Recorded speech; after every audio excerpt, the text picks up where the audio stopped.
Russian volunteers have rescued a ginger cat from Russia's Dagestan that spent almost 7 years on the grave of its owner, an old man who died in 2018. According to Associated Press, since the man died, the male feline settled on the grave and has not left. A few attempts to give him a new home failed as he kept returning to the cemetery.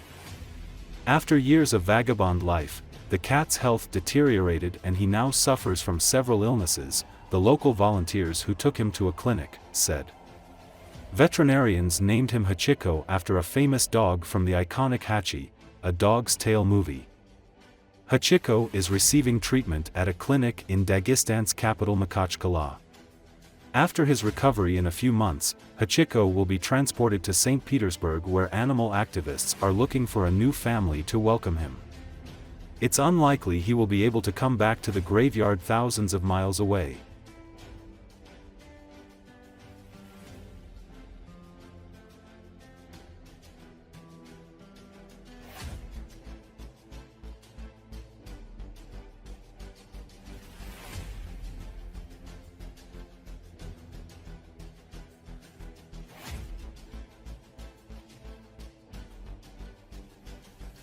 Голодный, такой голодный он был.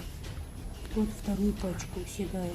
Сухой корм он не может есть, но он его берет, несколько штук может покушать, он не может жевать, а глотает сухой корм. Мягкий корм я ему кладу, мягкий. Решек. Ну хорошо. Спасибо, тоже нет у него. В общем, кровь взяли у него вот.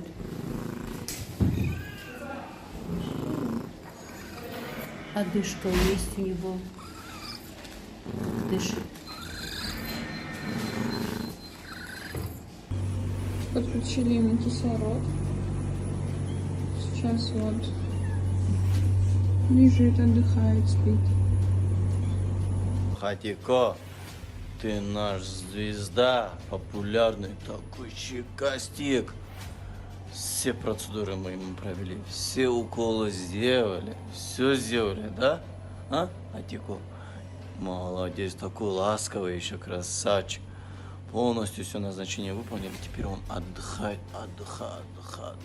Ой-ой-ой.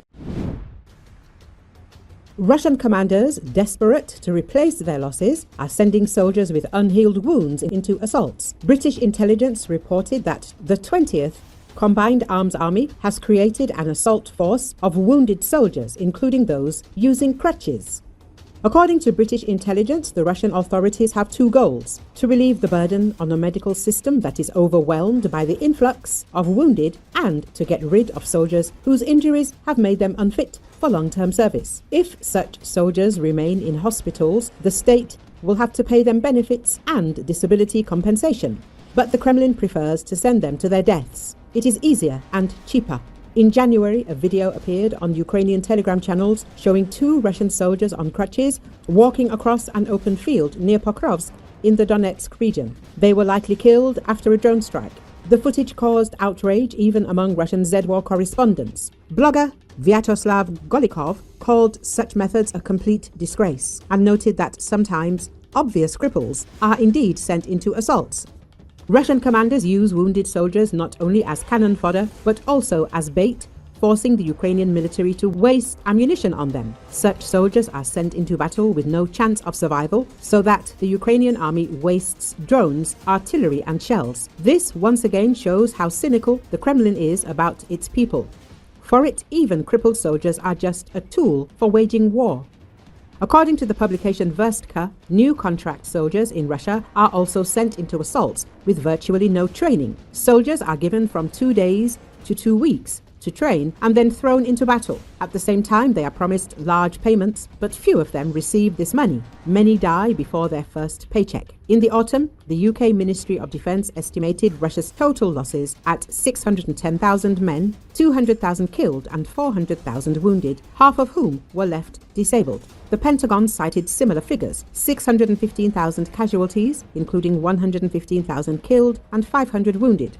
In the face of such colossal losses, the Kremlin is forced to send to the front even those who are no longer capable of fighting.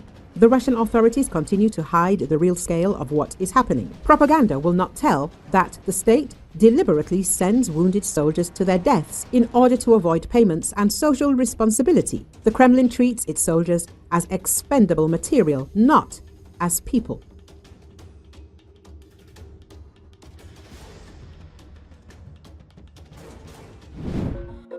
Ukraine continues to hit Russia's oil and gas infrastructure in order to destroy the enemy's economy. More than two-thirds of the 30 largest oil refineries of Russia came under attack of Ukraine in a month, according to Welt. The implementation of this plan lasted for 1 year and 4 months and continues even now.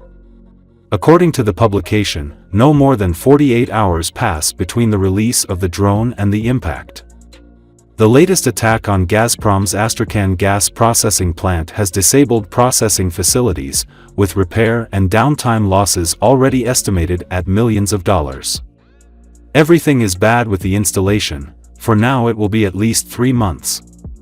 It will become clearer later, one of Reuters' sources said. Recently, Ukrainian drones struck the Astrakhan gas processing plant, which produces gasoline, diesel fuel and sulfur for explosives. According to Reuters, the attack caused a fire at a stable condensate processing unit, which led to the plant's shutdown. A full overhaul of the plant will take at least 3 months, and industry sources say the launch could be delayed until July. Since the beginning of the year, the Ukrainian armed forces have attacked Russian oil refineries with drones at least 7 times, January 31st, Volgograd region January 29th, 2 strikes on oil refineries in Nizhny Novgorod region January 24th and 26th, Ryazan oil refinery January 11th, attack on oil refinery in Tatarstan in 2024. Drone strikes on Russian refineries triggered the industry's biggest crisis in 12 years. According to Reuters, the damage and downtime in 2023 will result in oil refining volumes fell to 267 million tons, a 12-year low. Oil product exports fell by 9% to 62 million tons. Oil refineries lost 41.1 million tons of refining capacity. The blows continue and the losses mount. Russia is already struggling to repair damaged refineries as attacks continue and sanctions make it difficult to supply needed technology.